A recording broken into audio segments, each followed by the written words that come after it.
10 is top 10. 10 out of 10, better go tell a friend, 'cause 10 out of 10 is top 10. 10 out of 10 is top 10. 10 out of 10 is top 10. 10 out of 10, better go tell a friend, 'cause 10 out of 10 is top 10.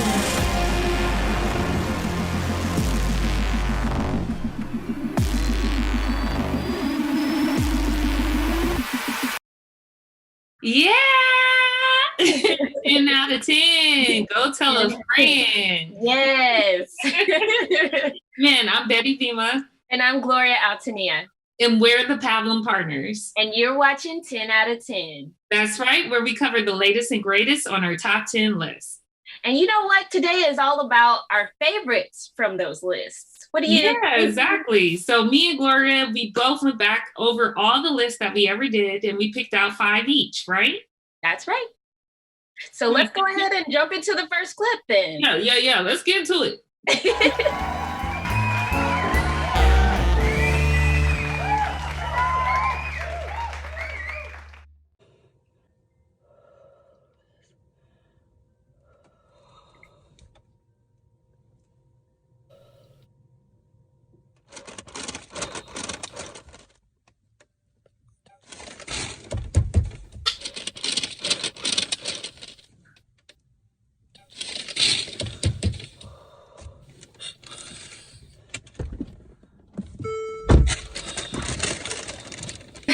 I picked that clip specifically because I know everyone's getting back to work. Things are opening up and some people may have anxiety. And, you know, myself, I went back to work and it wasn't that bad. So, okay. Congratulations to all who's working. Go and get that money. Now, let's move into the next video clip.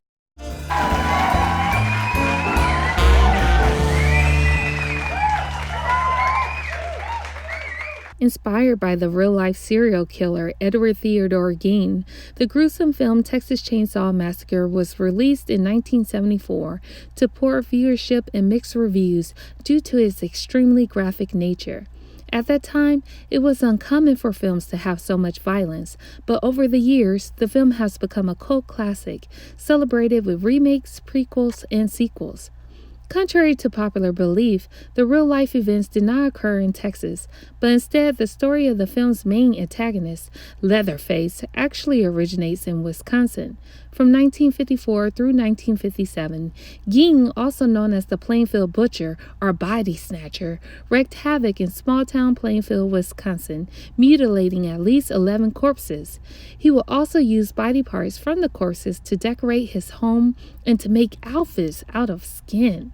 It was also confirmed that he would dig up burial plots and mutilate the bodies. Pretty gruesome, right? Later, Gein would be sent to a mental hospital and his house set on fire. In order to loosely recreate scenes from Gein's case, production took place at a house just north of Austin, Texas. Today, fans of the film can visit the same house, which is now the Grand Central Cafe in Kingsland, Texas. Ooh. You know, I chose this element because the research was fun. I found out so many things while I was researching about Texas Chainsaw Massacre. So this is why I had to add it to our list today. Let's get into the next one. All right.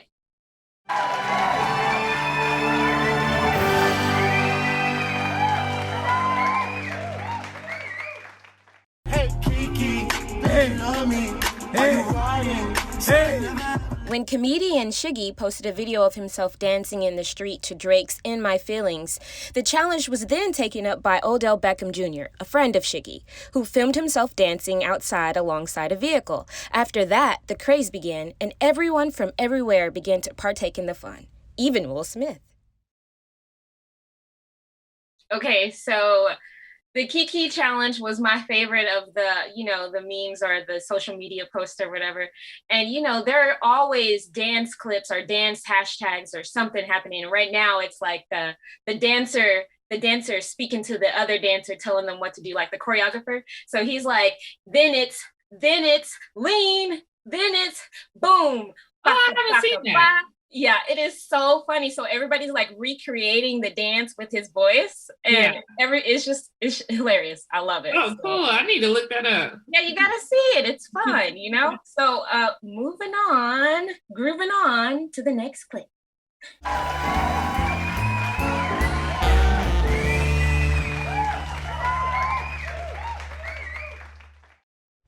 I'm sure you all remembered the movie The Shining.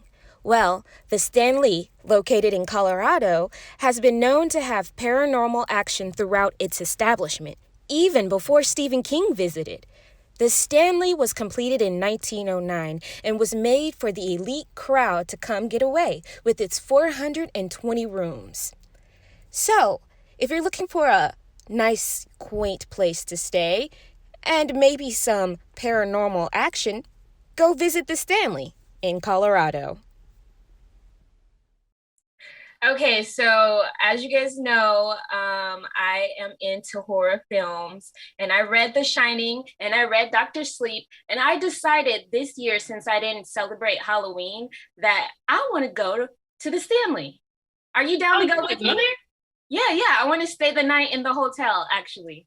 You want to stay overnight? Yeah, that's why I put it on the countdown, because I was like, you know what? I want to do it. You want to do it? You want to do it with me? I'm gonna have to let you do that by yourself. Not by yourself. Maybe you could take a really brave friend. Okay. You can go skydiving though. I did go skydiving with you. The only spirits I do is wine. Oh, okay, fine. I'll find somebody.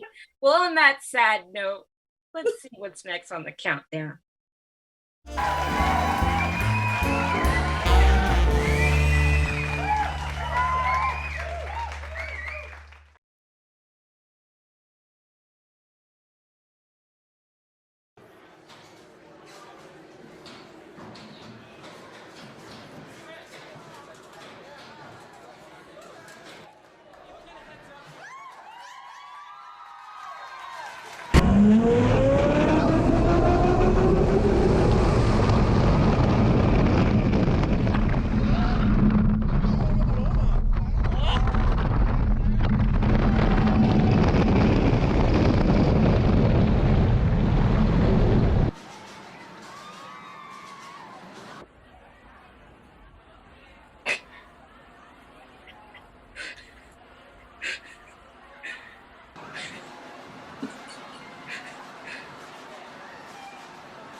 That is sorry, but forever in my life, if I ever feel bad, if I ever feel down, all I have to do is log on to YouTube and just type in, people getting hit by birds or bugs on roller coasters.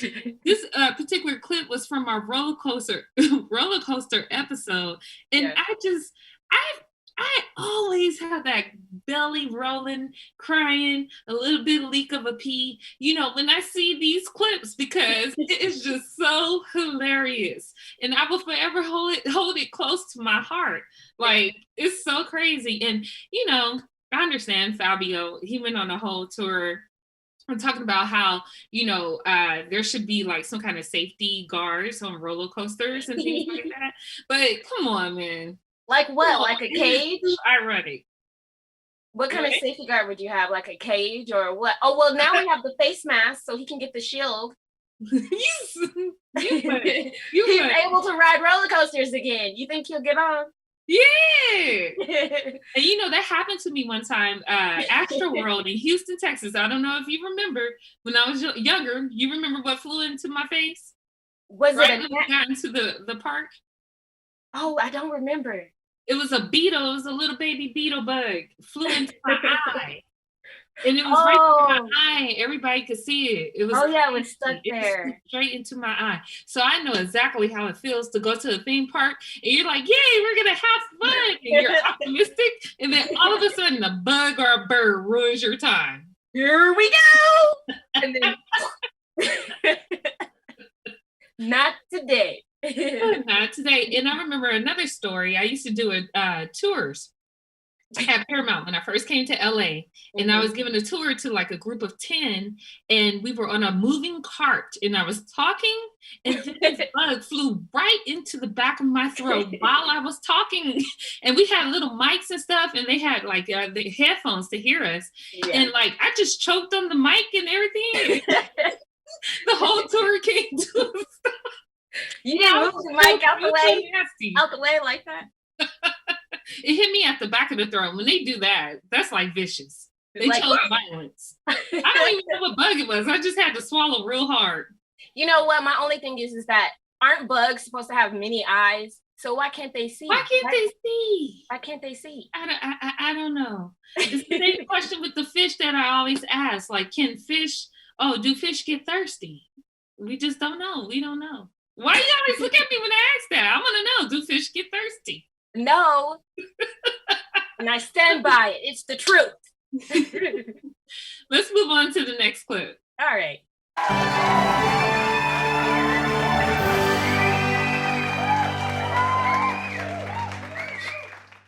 Misty Copeland is an American ballerina that made history becoming the first African American woman to become a principal dancer at the American Ballet Theater in New York. This was despite starting at 13 years old, what most people in the industry consider a late age. Misty didn't have it easy growing up. Being one of 6 children, she lived with her mother, Sylvia de la Serna, at the Sunset Inn in Gardena, California, before being introduced to ballet through her middle school coach, who noticed her gift as a drill team captain. She would attend ballet classes at the local Boys and Girls Club before transitioning to the San Pedro Dance Center. After completing high school, and after some very hectic times with her mother and custodial guardians who were also her dance instructors, Copeland would go on to join the Corps de Ballet, a background dancer group at ABT Studio Company. Described as the Jackie Robinson of ballet, Copeland would often be isolated from her peers. She kept at it and became a principal ballerina at ABT in 2015. Since then, she has been featured as lead in several ballet productions and has appeared in Broadway, TV, and film, and received many honorary acknowledgments. Here's an interesting fact. Once upon a time in 10th century Chinese culture, foot binding was a custom that required females to break and tightly bind the feet in order to manipulate the size. Feet that were reshaped through binding was called lotus feet or golden lotus and had a special appeal to those who were seeking marriage partners. The process included soaking the feet in a warm concoction of herbs and animal blood, nearly cutting off the toenails, curling the toes under the foot until the foot would break, then wrapped to keep the broken toes pressed into the sole of the foot. Ooh! This was often done to females in their childhood. Considered a symbol of beauty and status, foot binding would often leave people with difficulties, including immobility and excruciating pain.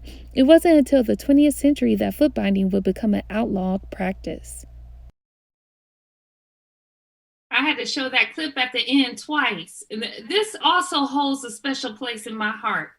Okay, these 2 clips came from the foot episode, and I felt like that was one of our most unique episodes, right? Because who does a show all about feet the way we did it? That was kind of weird, right? But, lately I've been getting experience as an actress on sets, and sometimes they have you wear, look, you're already laughing. They have you wear the craziest shoes, right? Because they want you to feel like the character. So you can't wear flats when you're supposed to be in the office or something like that, right? And my feet feel just like that woman at the end of the clip, bunched up. By the end of the 14 hours of working, my feet feel bunched up. It's crazy, okay? Oh my gosh, like, that's so funny because when you said I showed it twice, I thought in my head, I was like, she had to show it twice. And you said it. You said, I'm going to show it twice. But, I can relate because I've also done the same thing, like on sets, wearing heels, walking to and fro. Like, okay, how many times are you going to walk now? You didn't see me. You got me. I'm a blur. Okay. Then you start getting mad. Like, okay, you don't need to use me that much. There's other people that haven't been seen, That is so true. I feel that, man. And then Misty Copeland, I could so relate to her story. I think it's a very fascinating and inspiring story. And I hope one day maybe I could do something with that. Like I'm hoping I'll have a part in some project or something dealing with that because I think it's something that people need to be exposed to if they don't know about it. Yeah. Yeah. Oh, dude, it would be so cool to play Misty Copeland on a biopic, right? Yeah. No, I was just thinking of you. Like, I was thinking you could definitely pull that off. I mean, you're already a dancer. You take martial arts, so why not? And many hours of dancing in the kitchen with my socks. I used to want to do everything: figure skate, gymnastics, a dancer, everything. Well, let's get into that next clip. Okay.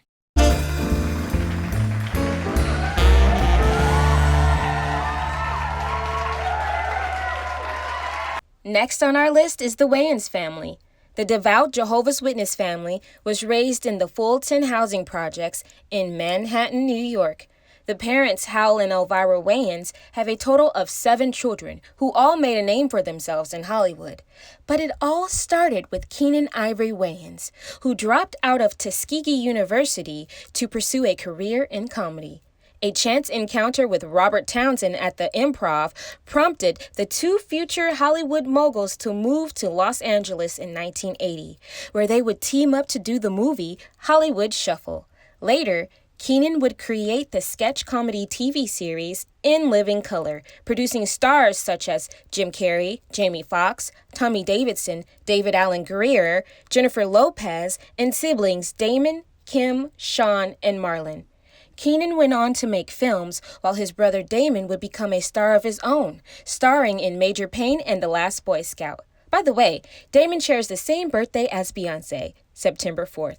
Sean and Marlon would appeal to the younger generations with comedy films such as Scary Movie, White Chicks, and their show The Wayan Bros. The new generation of Wayans, consisting of Craig, Damien, Shantae, and Damon Wayans Jr. are making their own impressions in Hollywood as stars of TV shows and films. The Wayans, I think we both can agree on this pick, right? Mm-hmm, yep. I love them. First of all, they represent old Hollywood. Like when we were really young, but we still knew what was going on as far as their influence and impact on Hollywood and Black Hollywood at that, right? Yeah. And now, like just being in Hollywood, I can talk, but being in Hollywood ourselves, like we definitely see like the lane that they took part in creating, the Wayans, Robert Townsend, and everybody in the beginning, right? Yeah. You know what? That picture that you had in the beginning with the green backdrop and he's smiling like this, it reminds me of the movie I'm Gonna Get You, Sucker, when he was pushing the guy on the scene, or reminiscing, and he was like, I remember you pushed me, and then you bring me back. And then you push me up. And then you bring me back. Yeah. Oh my God. They're so goofy, but they also represent what a lot of us aspire to do. You know, that it can actually be done and you can have some ownership in your craft, your art. So I highly respect that family for what they've done. Even if their movies are goofy or are comical, funny, or whatever people like to say, they still, hey, they created content, they believed in it, they put it out there, and it was successful. And it was good. I like it. Good. Mm-hmm. Let's get into the next clip.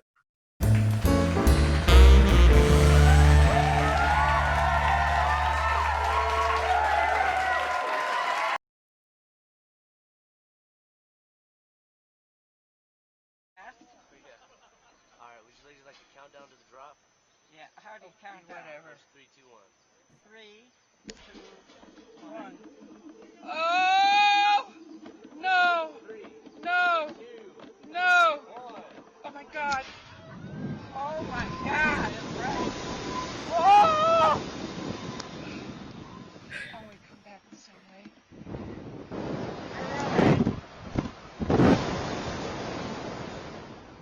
Here we go again. Hang on. Oh, this is a thrill. Oh, this is great. Cheery.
Okay, that is just my favorite. As like you, I like the roller coaster episode for sure, and that's where this clip is from. And boy, I tell you, just the older you get, you don't care what you say anymore. You just like, you know what, whatever. I'm gonna just say it. I'm gonna just say it, okay?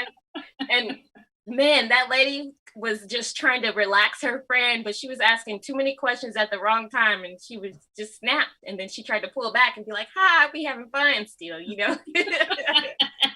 And then the other guy got on that roller coaster for his birthday. But I want to know is, did he really want to get on there? Because he was looking like, I'm gonna just lean back, and if I don't move, nothing's gonna happen. But it was just hilarious. I love roller coasters. I love watching people on roller coasters. Yeah, that is a sure like eating candy, right? Mm-hmm. It's a good treat. And, yeah, for sure. And we made it to our top 2. Yay! So I'm ready to see what number 2 is. Okay.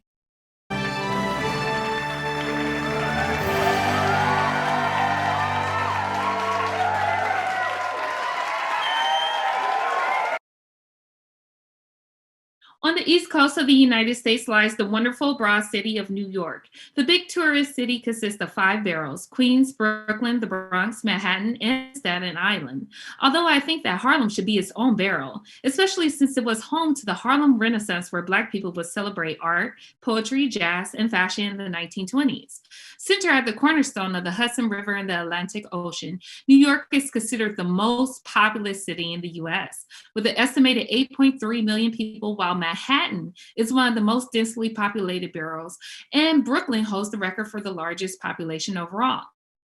There's so many things to see in New York. There's Times Square, the Brooklyn Bridge, the financial district where Wall Street is, the Empire State Building, the Statue of Liberty, further up the way, the boardwalk at Coney Island, and then, of course, there's Broadway, where right now you can see Broadway shows such as British musical Six, the biographical Tina, based on the life of Tina Turner, and old-time theater favorite, Chicago.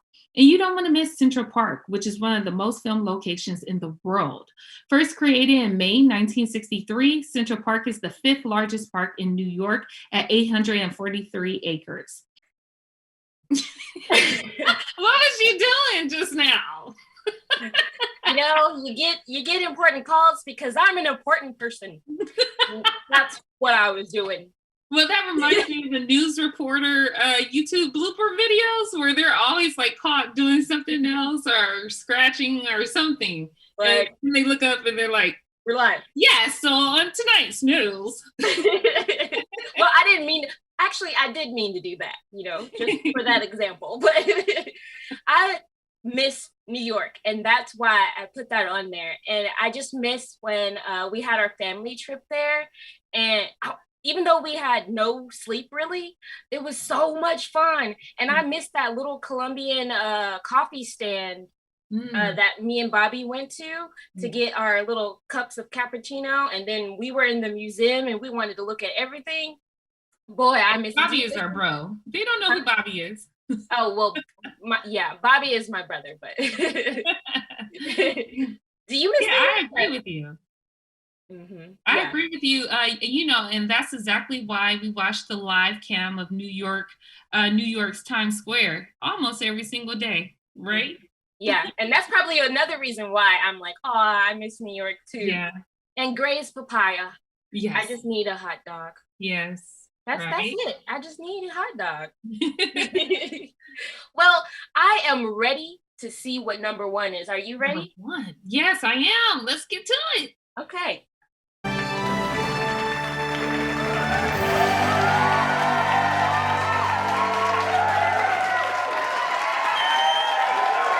Do we look alike yet? We don't? Come here, let me see how pretty. Oh my goodness, look at those pajamas. Are they new? They're new pajamas? Let me see, stand up and show me. Let me see them. Oh my. Can I have some of Daddy's grapes? But can't mommies have some Daddy's grapes? Daddy grapes. Don't worry, Mommy. It's Daddy grapes. Well, I have to worry because what if Mommy wanted some grapes? Not yet. Not yet. Just grapes for Daddy? Mommy.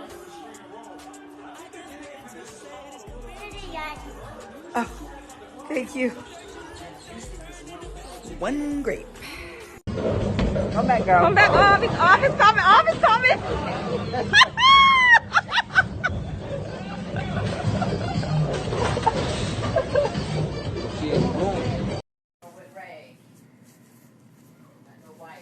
Come on, you do the. Girl, don't smack me. Girl. Okay, I just love that last one where she gives him a little tap on the cheek. I don't know. Why it's so shocking when like young kids do what adults do, like if they have an attitude on their face or if they say something crazy, and we're like so shocked, like we can't believe. I feel like they feel like we think they're stupid and they know that they're smarter than us. So it's kind of like, Yeah. and I wonder what they're thinking at that time. They're probably thinking, I seen you do it, so I know this means something. Well, this clip came from the social media episode, and this was my favorite one because a relationship between a dad and his child. You can't get in between that. A girl dad, right? So Right. I love this one. It was one of my favorites. Yeah. I enjoyed it too. It's heartwarming and fun, Yeah. It makes you feel good. Yeah.